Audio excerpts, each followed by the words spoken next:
Hi hello welcome to sauce TV. నేను మీ సుప్రియ. ఏపీలో ఎన్నికలు సమీపిస్తుండటంతో ప్రధాన పార్టీలు దూకుడుగా వ్యవహరిస్తున్నాయి.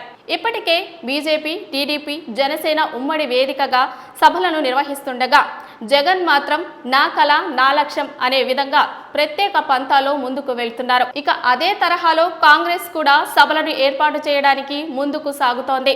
అసెంబ్లీ, లోక్సభ ఎన్నికల నేపథ్యంలో కాంగ్రెస్ నేతలు కూడా సభలను ఏర్పాటు చేయనున్నారు. ఈ నేపథ్యంలో ఈ నెల 16న విశాఖ స్టీల్ ప్లాంట్ ఆధ్వర్యంలో కృష్ణా మైదానం దగ్గర తెలంగాణ ముఖ్యమంత్రి రేవంత్ రెడ్డి ప్రసంగించనున్నారు. ఈ సమావేశానికి 70,000 మంది హాజరవుతారని ఆశిస్తున్నామని, ఈ ప్రాంతానికి కీలకమైన వీఎస్పీ ప్రైవేటీకరణను వ్యతిరేకించడమే దీని ప్రధాన ఉద్దేశమని చెప్పారు.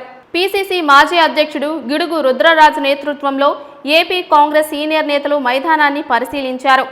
ఈ సమావేశానికి 70,000 మంది హాజరవుతారని ఆశిస్తున్నామన్నారు. ఈ ప్రాంతానికి కీలకమైన వీఎస్పీ ప్రైవేటీకరణను వ్యతిరేకించడమే దీని ప్రధాన ఉద్దేశమని చెప్పారు. ఉక్కు కర్మాగారం నిరసనలకు కేంద్ర బిందువుగా ఉంది. కార్మిక సంఘాలు మరియు విశాఖ ఉక్కు పరిరక్షణ పోరాట కమిటీ 1000 రోజులకు పైగా తమ అసమ్మతిని వ్యక్తం చేస్తున్నాయి. అసెంబ్లీ, లోక్సభ ఎన్నికల నేపథ్యంలో ఆంధ్రప్రదేశ్లో పార్టీ నైతిక స్థైర్యాన్ని ఈ సమావేశం పెంచుతుందని కాంగ్రెస్ భావిస్తోంది. రేవంత్ రెడ్డి రాకతో పార్టీ కేడర్లో ఉత్సాహాన్ని నింపుతుందని డీసీసీ అధ్యక్షుడు గొంప గోవిందరాజు అన్నారు. ఆయన శక్తివంతమైన వాక్చాతుర్యం, నిబద్ధత పార్టీ కార్యకర్తలను ప్రభావితం చేస్తాయన్నారు. గత 10 ఏళ్లుగా ఆంధ్రప్రదేశ్లో కాంగ్రెస్ పార్టీ విజయం సాధించలేదు.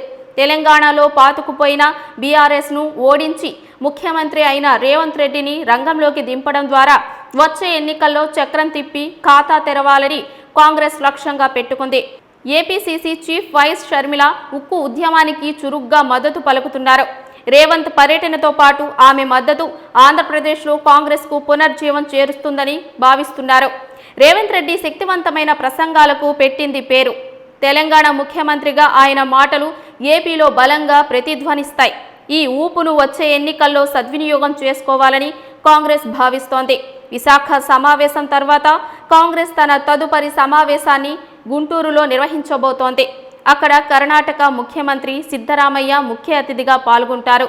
ఈ సమావేశంలో ఏపీ రాజధానిగా అమరావతిపై కాంగ్రెస్ తన వైఖరిని వెల్లడించనుంది.